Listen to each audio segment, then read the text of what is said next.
நீங்க ஒரு யூடியூபரோ, content கிரியேட்டரோ, Instagram இன்ஃப்ளூயன்சரோ அந்த மாதிரி என்ன பேர் வேணா இருக்கலாம். நம்ம ஃபாலோ பண்ண வேண்டியது ஒரே ஒரு விஷயம் தான். அது என்னோட அனுபவத்துல நான் சொல்றேன். ரொம்ப கஷ்டப்பட்டு ஒரு கண்டென்ட் கிரியேட் பண்ணிருப்போம். பட் அது அந்த அளவுக்கு ரீச் ஆயிருக்காது. அந்த டைம்ல ஐயோ இதெல்லாம் நமக்கு சரி வராது போல இருக்கு, நம்ம விட்டுறலாம், நம்ம இவ்வளவு எஃபர்ட்ஸ் போட்டோம், பட் அதுக்கான ரீச்சே நமக்கு கிடைக்கலையே அப்படின்னு சொல்லிட்டு நம்ம சம்டைம்ஸ் ஃபீல் பண்ணுவோம். அதே மாதிரி நான் வேண்டாம் அப்படின்னு சொல்லி ஹெசிடேட் பண்ண ஒரு விஷயம், சரி ஓகே போடலாமா அப்படின்னு நிறைய யோசனைக்கு அப்புறம் அந்த வீடியோ வந்து போட்டிருந்தேன். டாய்லெட் கிளீனர், அப்போலோல ஒரு டாய்லெட் கிளீனர் வாங்கியிருந்தேன். அது ரொம்பவே சூப்பரா இருந்தது அப்படின்னு சொல்லிட்டு சரி இதை 4 பேருக்கு சொல்லலாமே அப்படின்னு சொல்லிட்டு அதை வந்து வீடியோ வந்து ஷூட் பண்ணி போட்டேன். அதுக்கப்புறம் ஹஸ்பண்ட்க்கு ஒரு 4 தடவை அதை அனுப்பி இதை நான் போடணுமா, இது போடவா வேண்டாம் அப்படின்னு, இது நல்லா தானே இருக்கு, கண்டென்ட் நல்லா தானே இருக்கு, போடு அப்படின்னு சொல்லிட்டு ஹஸ்பண்ட் சொன்னாங்க.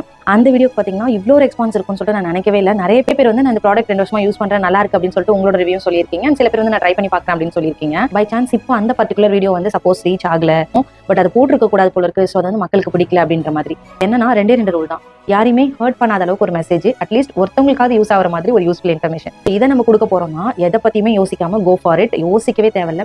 இந்த மாதிரி உங்களுக்கு ஏதாவது அனுபவம் இருந்தா மறக்காம கமெண்ட்ல ஷேர் பண்ணுங்க. அண்ட் நான் உங்க எல்லாருக்கும் ஃபர்ஸ்ட் தேங்க் பண்ணிக்கிறேன். நீங்க அதுக்கு ரெஸ்பான்ஸ் கொடுக்காம இருந்திருந்தீங்கன்னா சரி இதெல்லாம் வேண்டாம்னு சொல்லி நான் அன்னையோட ஸ்டாப் பண்ணிருப்பேன். ஸோ அதுக்கு உங்களுக்கு ரொம்ப ரொம்ப தேங்க்ஸ். அண்ட் உங்க எல்லாருக்கும் ஒரு சின்ன ரெக்வஸ்ட், என்னோட வீடியோஸ் வந்து பாத்தீங்கன்னா நிறைய பேர் நான் ஃபாலோவர்ஸ் தான் பார்த்துட்டு இருக்கீங்க. ஸோ நீங்க இது வரைக்கும் நம்ம பேஜை ஃபாலோ பண்ணணும், மறக்காம ஃபாலோ பண்ணிக்கோங்க. நாளைக்கு பார்க்கலாம். பாய்.